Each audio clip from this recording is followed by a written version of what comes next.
Today we're going to review the first Session 1 training video for registration setup.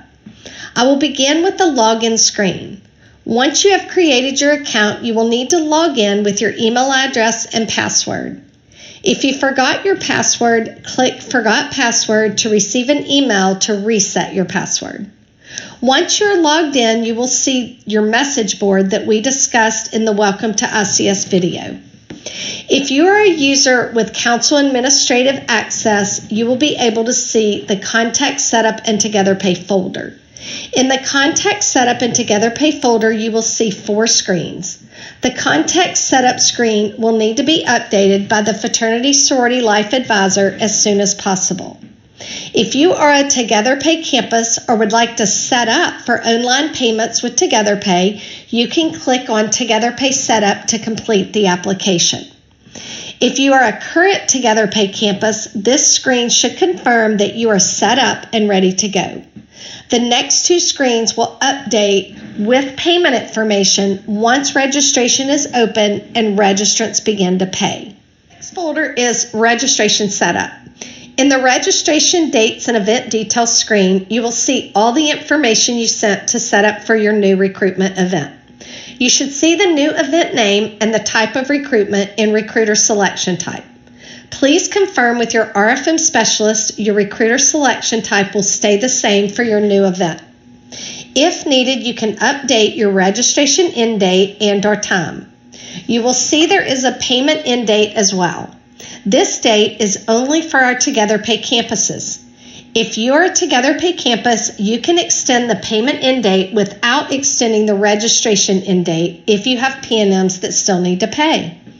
The recruitment begins date must be after the registration end date, even if recruitment begins before your registration ends, since this date will lock other fields on this screen. The bid date should be the date of your bid date. Last day chapters have access to reports date cannot be the same date as bid day. It must be after bid day.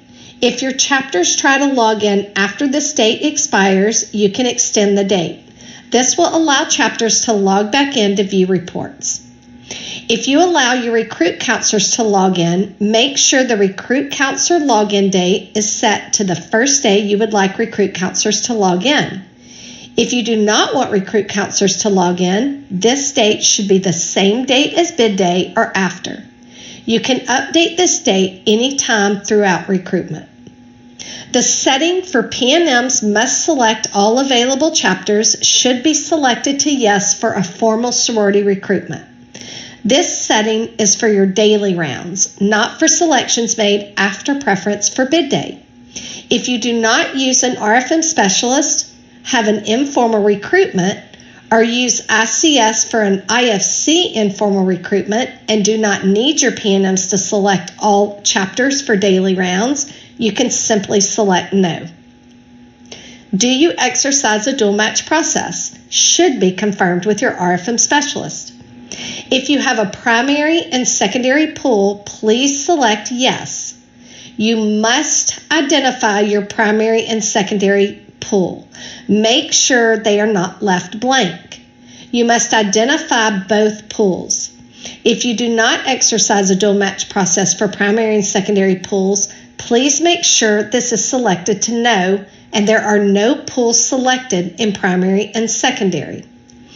Once recruitment begins, you will no longer be able to change these settings, so please be sure to confirm in advance of when your recruitment begins.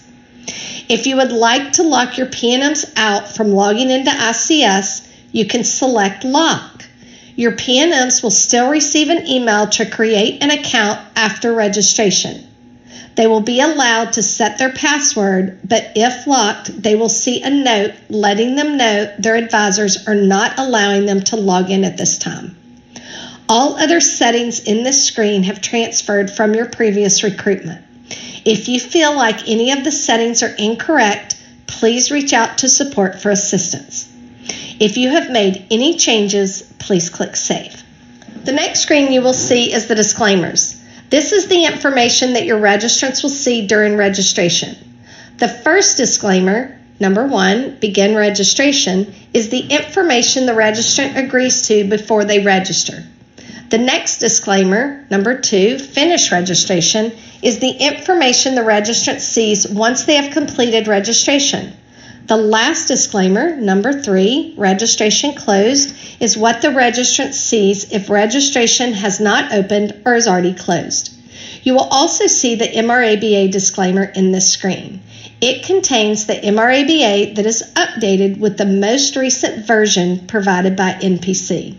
This screen also provides a place to put additional text or information that you would like PNMs to agree to when signing the MRABA. Disclaimer information from a previous recruitment event will transfer to your new event.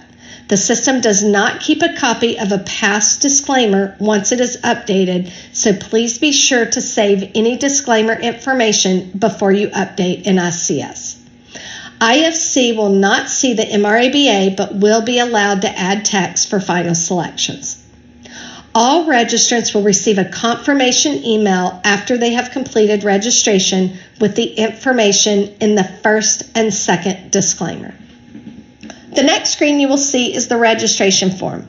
The registration form has several sections. Each section contains several questions related to the section name.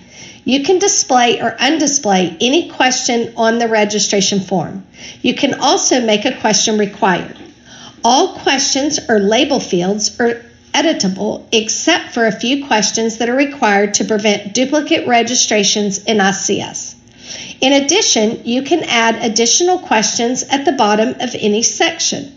The additional questions under Activity Information and Additional Information have unlimited text fields for registrants' reply.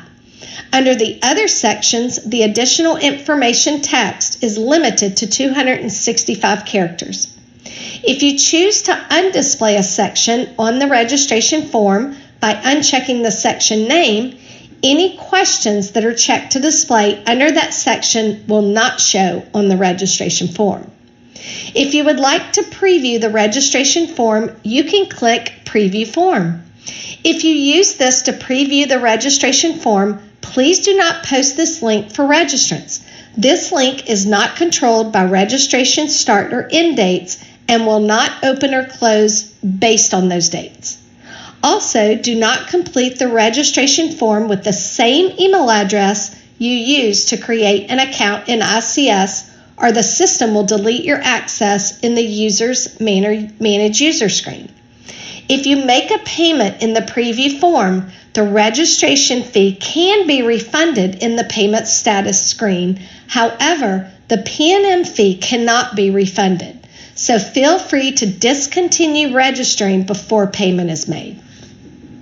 On the registration banner screen, you can upload or update a banner that will show on the registration form by clicking the Browse button. If you do not see the banner update immediately, try refreshing your screen or clearing your cache. The last screen in this folder is your payment fee screen.